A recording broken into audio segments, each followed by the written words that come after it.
Assalamualaikum warahmatullahi wabarakatuh. Pembahasan kali ini adalah tentang pengantar teori, apresiasi, kritik, dan sejarah sastra.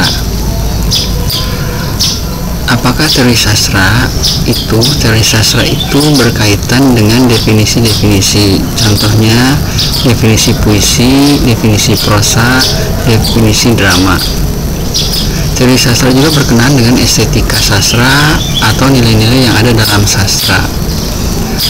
Pembahasan-pembahasan itu terkait dengan teori-teori sastra. Teori sastra dikembangkan dari realitas sastra. Misalnya, definisi puisi harus berasal dari puisi sendiri. Jadi tidak boleh puisi itu didefinisikan tidak sesuai dengan realitas puisi yang ada. Tidak boleh suatu definisi itu jadi menara gading yang indah dilihat, sedap dipandang, tapi tidak sesuai dengan realitas. Apresiasi sastra bisa dilakukan secara langsung atau tidak langsung. Apresiasi didefinisikan sebagai memahami atau menghargai suatu karya sastra. Apresiasi seorang siswa bisa berbeda dengan orang lain. Apresiasi seorang siswa bisa berbeda dengan siswa lain. Apresiasi siswa bisa berbeda dengan guru. Apresiasi siswa bisa berbeda dengan kritikus. Tetapi yang penting adalah siswa sendiri membaca karya itu. Walaupun apresiasinya rendah atau dikatakan tidak bisa mengapresiasi, mungkin karena dia tidak bisa memahami suatu karya, dia bisa saja tidak bisa mengapresiasi sastra itu. Mungkin saja pemahaman pada suatu karya sastra itu mulanya rendah, tetapi setelah membaca 2 atau 3 kali, apresiasinya menjadi lebih baik lagi.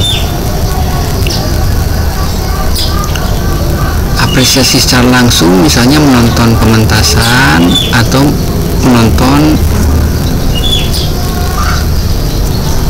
pembacaan karya sastra atau membaca karya sastra itu secara langsung. Sedangkan apresiasi tidak langsung misalnya membaca teori, kritik, atau sejarah sastra.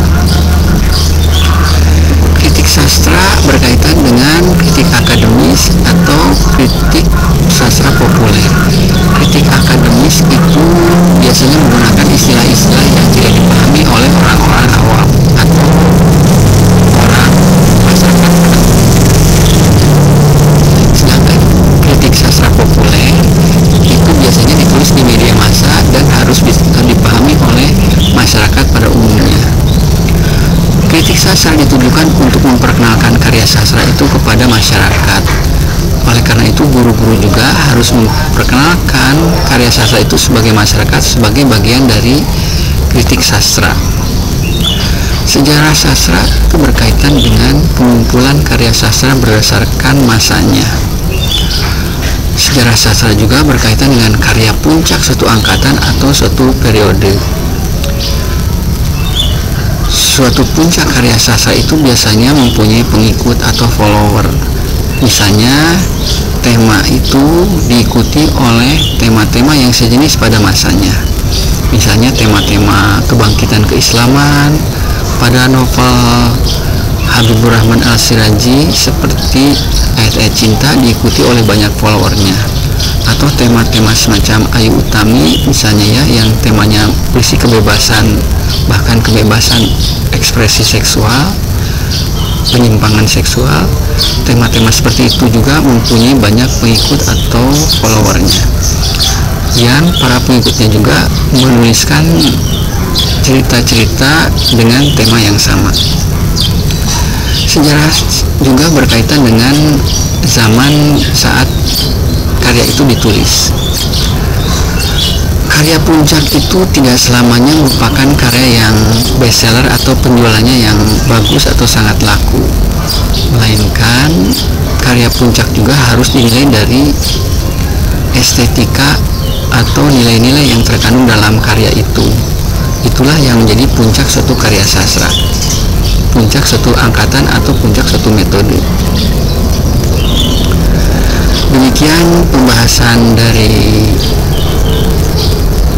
video ini terkait dengan teori, apresiasi, kritik, dan